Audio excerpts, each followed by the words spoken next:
চট্টগ্রাম পৌঁছে অনুশীলনে টাইগাররা। টি-20 বিশ্বকাপে সি গ্রুপে ইংল্যান্ড, ওয়েস্ট ইন্ডিজের সাথে বাংলাদেশ। বিপিএল এর দলগুলোকে ব্যাংক গ্যারান্টি নিয়ে আরও ছাড় দিচ্ছে বিসিবি। কাল রোডম্যাপ ঘোষণা। কাল ঢাকায় শুরু হচ্ছে নারী দলের ত্রিদেশীয় সিরিজ। বাংলাদেশের প্রতিপক্ষ মালয়েশিয়া। চট্টগ্রাম পৌঁছে বিশ্রাম না কাটিয়েই অনুশীলন শুরু করেছে বাংলাদেশ দল। তবে ছিলেন না অধিনায়ক লিটন দাস।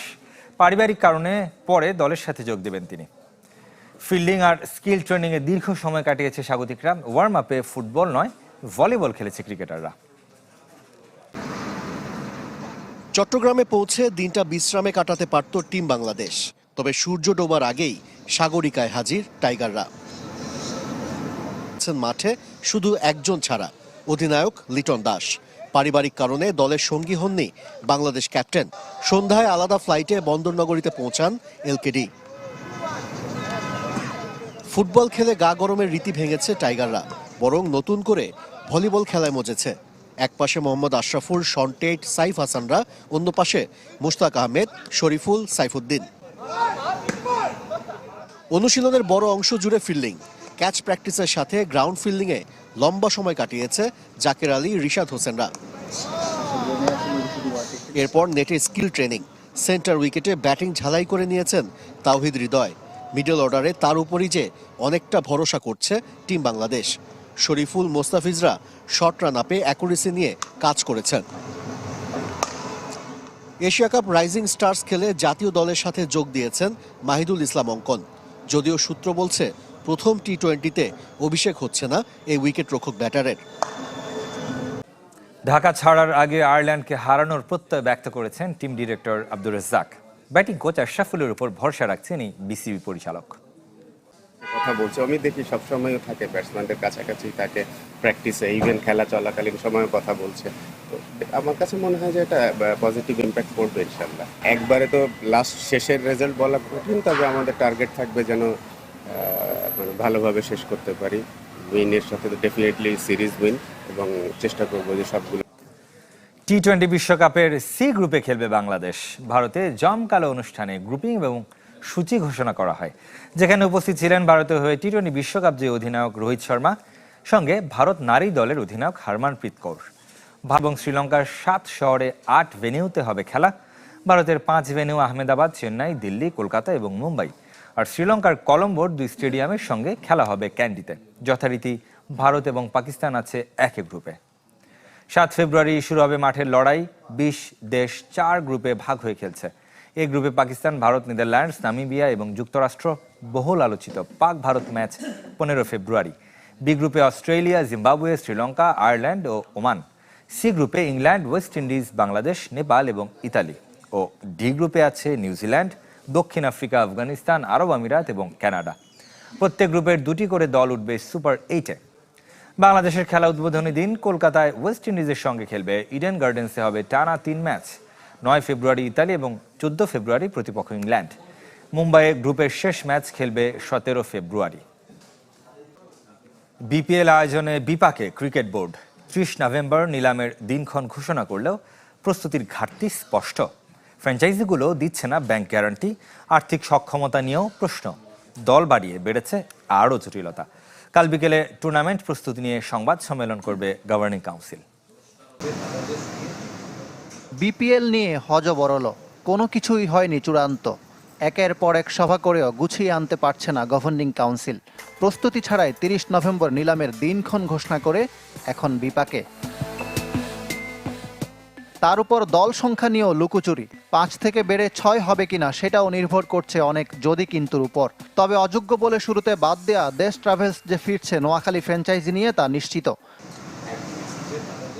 বারবার সময় বাড়িয়েও কোনো দল থেকেই 10 কোটি টাকার ব্যাংক গ্যারান্টি নিশ্চিত করতে পারেনি বিসিবি। শিথিল করে 5 কোটিতে নামলেও সেটাও এক দলও পূরণ করেনি। নতুন করে সময় বেঁধে দেওয়া হয়েছে বৃহস্পতিবার পর্যন্ত। জানা গেছে এই সময়ের মধ্যেও টাকা না দেওয়ার চেষ্টা করছে কয়েকটি ফ্র্যাঞ্চাইজি। প্রশ্ন উঠছে, যাদের আর্থিক সক্ষমতাও নেই তারা কিভাবে দল চালাবে। শুধু কি তাই, বিপিএল আয়োজনে দৃশ্যমান প্রস্তুতি নেই। ম্যানেজমেন্ট ফার্ম আইএমজিও এমন অনিশ্চয়তার মধ্যে দায়িত্ব নিতে রাজি হয়নি। এখনও দেশি বিদেশি ক্রিকেটারদের তালিকা ও ক্যাটাগরি চূড়ান্ত হয়নি। নিলাম পরিচালনার প্রস্তুতিতেও ধীরগতি। দল বাড়ায় বাড়ছে match, TV, digital media, grounds, title sponsor চূড়ান্ত করা নিয়েও নতুন করে টেন্ডার প্রক্রিয়ায় হাঁটতে চলেছে বিসিবি। এত অনিশ্চয়তার মাঝেও 19 ডিসেম্বর থেকে দ্বাদশ বিপিএল শুরু করতে চায় বিসিবি। 23 জানুয়ারি হতে পারে ফাইনাল। 34 ম্যাচের টুর্নামেন্ট, সিলেট থেকে শুরুর ভাবনাও আছে। তবে সবকিছু নির্ভর করছে অনেক যদি কিন্তুর উপর। বিপিএল এর অফিসিয়াল হোস্ট হচ্ছেন পাকিস্তানের জয়নাব আব্বাস। পাকিস্তান সুপার লিগ সহ বিশ্বজুড়ে ক্রিকেট টুর্নামেন্টে উপস্থাপনা করেন। ক্রিকেট আঙ্গনে জনপ্রিয় মুখ। এবার বিপিএলেও মাতাতে আসছেন জয়নাব আব্বাস। যদিও এখন আনুষ্ঠানিকভাবে ঘোষণা করেনি বাংলাদেশ ক্রিকেট বোর্ড। 19 ডিসেম্বর থেকে বিপিএল শুরুর পরিকল্পনা, 30 নভেম্বর আসরের নিলাম। এখনো চূড়ান্ত হয়নি ধারাভাষ্যকারদের তালিকা। ফুটবলের খবর জানাবে এবার। কাল ঢাকায় শুরু হচ্ছে নারীদের ত্রিদেশীয় সিরিজ। প্রথম ম্যাচে বাংলাদেশের প্রতিপক্ষ মালয়েশিয়া। জাতীয় স্টেডিয়ামে খেলা শুরু সন্ধ্যা 7টায়। টুর্নামেন্টের তৃতীয় দল আজারবাইজান। র্যাঙ্কিংয়ে বাকি দু দল এগিয়ে থাকলেও মাঠের পারফরমেন্সে সাফল্যের আশা বাংলাদেশ অধিনায়ক আফ্রিদা খন্দকারের। ত্রিদেশীয় সিরিজের ট্রফি নেই, ফটো সেশনে হাতে হাত রেখে হাস্যোজ্জ্বল 3 অধিনায়ক। সিরিজের শেষেও হাসতে চান আফ্রিদা খন্দকার। শক্তির বিবেচনায় পিছিয়ে থাকলেও এগিয়ে ঘরের মাঠ আর সমর্থনে, তাই জিততে চান 2 ম্যাচ। আমরা অবশ্যই চেষ্টা করব আজারবাইজান মালয়েশিয়া থেকে জেতার জন্য। কোচ আমাদের বলেছে কিভাবে খেলতে হবে। ইনশাআল্লাহ আমরা ভালো কিছু করব, দেশের মানুষকে ভালো খেলা উপহার দেব। প্রথম পরীক্ষা মালয়েশিয়া। সে ম্যাচের আগে আলোচনায় হাইলাইন ডিফেন্স তত্ত্ব, যা নিয়ে সরল স্বীকারোক্তি আফ্রিদার।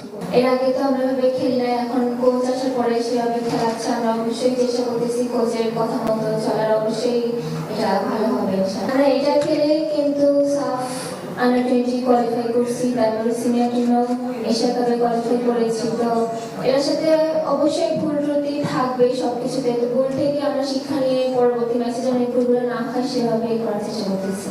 হার জিত যাই হোক, কোচও একই কৌশলে এগোতে চান, কারণ দলের মূল লক্ষ্য এশিয়ান কাপ। দেখুন, high line, low block, high block, যে যা বলুক সমালোচনা করুক, আমরা আমাদের কৌশলে খেলবো। সামনে আমাদের বড় টুর্নামেন্ট। র্যাঙ্কিংয়ে মালয়েশিয়ার চেয়ে 12 ধাপ পিছিয়ে বাংলাদেশ, যদিও পরিসংখ্যানে দুদলই সমানে সমান। তাই বাংলাদেশকে সমীহ করছেন মালয়েশিয়া অধিনায়ক। 2 বছর আগে আমরা এখানে এসেছিলাম। বাংলাদেশ কঠিন প্রতিপক্ষ, তবে আমরা জিততে চাই। ত্রিদেশীয় সিরিজের আরেক দল আজারবাইজান পৌঁছেছে ঢাকায়। এশিয়ার দেশ হলেও তাদের ফুটবলীয় চর্চা ইউরোপে, তাই প্রথমবার এশিয়ার দেশের সাথে খেলার অপেক্ষায়। এই সিরিজ দিয়ে 2027 বিশ্বকাপ বাছাইয়ের প্রস্তুতি সারতে চায় দেশটি।